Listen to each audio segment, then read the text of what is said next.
Hi, welcome back. It's time for us to get into some other conversations. And some people are calling for some heads to roll. The way things have been in the last couple of days, it seems that things are heating up. And Abby, so what I find interesting is, and I don't think I'm wrong, it seems that our MPs have found a new boldness, kahunas, testicular fortitude. Yeah, Ever since they saw what was happening across the seas in the UK. Some gargantuan phallic energy. No, it seems that, you see, because I think what has happened, and it may not be that, but honestly, from where I stand, this is how I read it, that we've seen that, look, somebody comes in, 6 weeks later, you're booted out, 4 weeks later, you're booted out, somebody else comes in. Listen, if you're not doing the work, let's just deal with it. But apart from that, yeah, there are three things that I see. Okay. One, our democracy has grown. And I think we got a wind of that when we saw the hung parliament come to fruition in 2020. Okay. So there's that. You can't sit in the majority seats and play around because you are not exactly the majority. You understand where I'm coming from? You can't do that. That's the first thing. Secondly, this economic situation that we're dealing with, it's affecting everybody. Even if you're receiving all the fuel coupons in the world as per the seat that you occupy. The fuel coupons, they will get finished because the price at the fuel pump doesn't see your fuel coupon. No. It doesn't discriminate between the fuel coupon and the hard cash that somebody has to pay. You understand where I'm coming from? If you want to travel, like it or not, the MPs, they don't get paid in dollars. Their salaries in cities. So if you want to travel on your own ticket, that's money that you have to be thinking about converting into dollars, and we are chasing it. We're chasing it with lightning speed, and we are not even catching up. I don't know if now we need to move it. I don't know.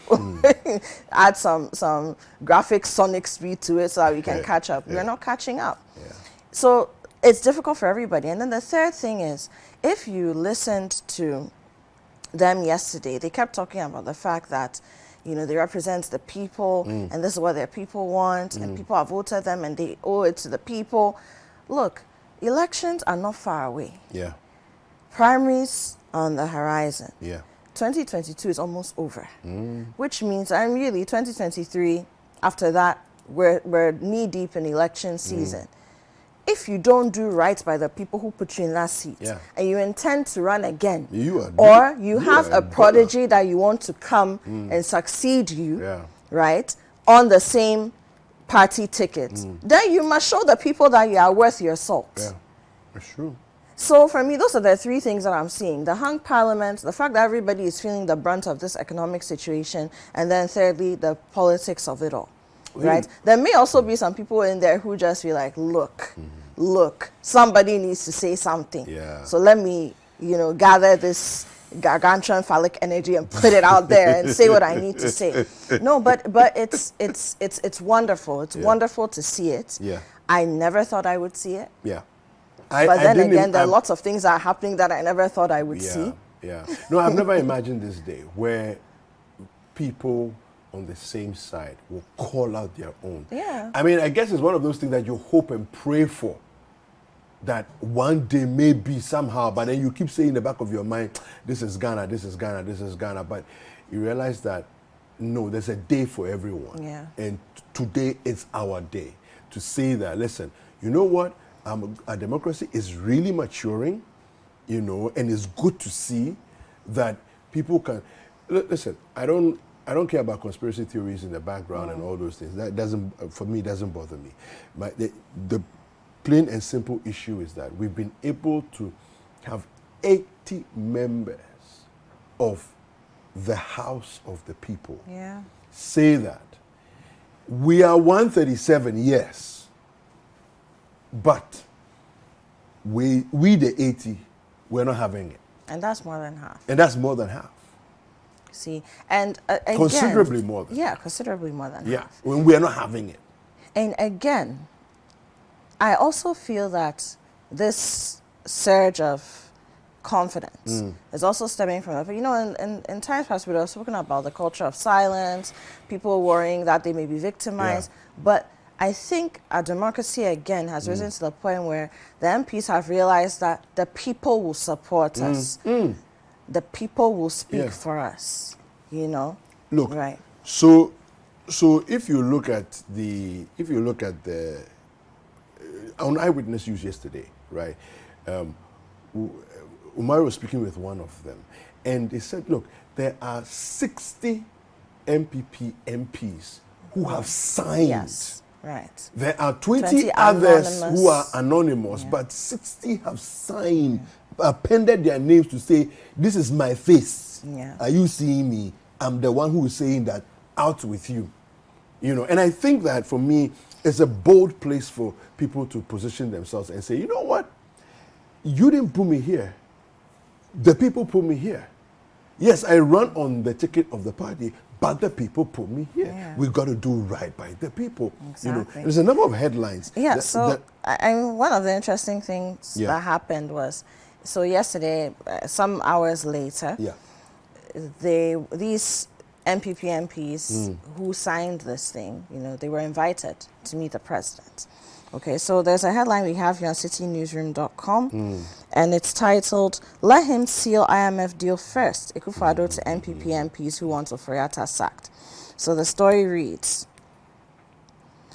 the President Nana Dankwa Akufo-Addo has asked the new Patriotic Party members of Parliament, MPs, demanding the removal of Ken Ofori-Atta as Finance Minister to hold on till Ghana concludes negotiations with the International Monetary Fund, the IMF.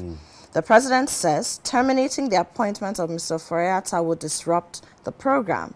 At a meeting with the aggrieved MPs at the Jubilee House, Nana Akufo-Addo appealed for calm.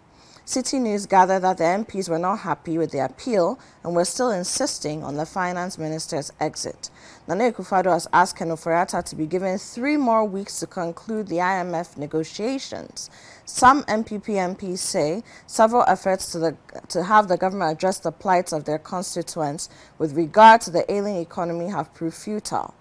They thus held a press conference on Tuesday, October 2022, so that was yesterday, Tuesday, October 25th, 2022, to voice their disquiet and demanded the head of Ken Ofori-Atta and the Minister of State at the Ministry of Finance, Charles Edubuahin, Andy Kwame Apiakubi, the Member of Parliament for the Asante Akim North constituency and spokesperson for the disgruntled NPP MPs group, told the media on Tuesday that sacking Ofori-Atta and Edubuahin will help restore confidence in Ghana's economy. There's a quote here: "The recent development within the economy is of major concern to our caucus and our constituents. We have made our grave concern known to our president through the parliamentary leadership and the leadership of the party without any positive response. We are by this medium communicating our strong desire that the President changes the Minister of Finance and the Minister of State at the Finance Ministry without further delay in order to restore hope to the financial sector and reverse the downward trend in the growth of the economy," he added. Several Ghanaians had mounted pressure on President Nana Dankwa Akufo-Addo to remove Mr. Ofori-Atta from office in light of the country's current economic predicament, which has compelled government to seek support from the International Monetary Fund, the IMF. The minority in Parliament has also filed a motion for a vote of censure against Ofori-Atta. So there you have it. The President says, according to this story on citinewsroom.com, that we should give the finance minister 3 more weeks to conclude the IMF deal that is in progress. He said terminating the appointment of Mr. Ofori-Atta will disrupt the program. I don't know exactly what that is, but I imagine, I mean, there must be signatures appended to things. There must have been discussions. I don't know how knee-deep. You see, we've got the office of the Minister of Finance. Yeah. And then you've got the person. Yeah. And the person acts for and on behalf of the office, yeah. right? So I don't know how knee-deep or how... Is it because he doesn't have options? In terms of somebody else to be a finance minister? No, so I'm just trying to understand where he's coming from. Yeah. I'm just thinking of, assuming we're settling some deal here, right? Yeah. And you started appending your signature to things. That's what's in the IMF system. Yeah. You've reached a certain point. Yeah. Backtracking to now go and get someone else to pick up because signatures have to match on certain documents, yada, yada, yada. That may delay the process. I'm just looking at it from a laywoman's point of view, you know, and how some of these things work. And don't forget, an IMF deal is not sitting on the table, you and I signing paper, we've printed it. Yeah. It's much more complex than that. Yeah. Much more complex than that. Okay. So I'm not holding briefer, I'm just saying, I'm just trying to understand why he would say that. And that's why I said I'm not sure how knee-deep the person who represents the finance ministry, or who's the figurehead of the finance ministry is and all of that, versus the office. So that if it's the office that leads everything, then it really shouldn't be a problem putting someone else there and taking it up.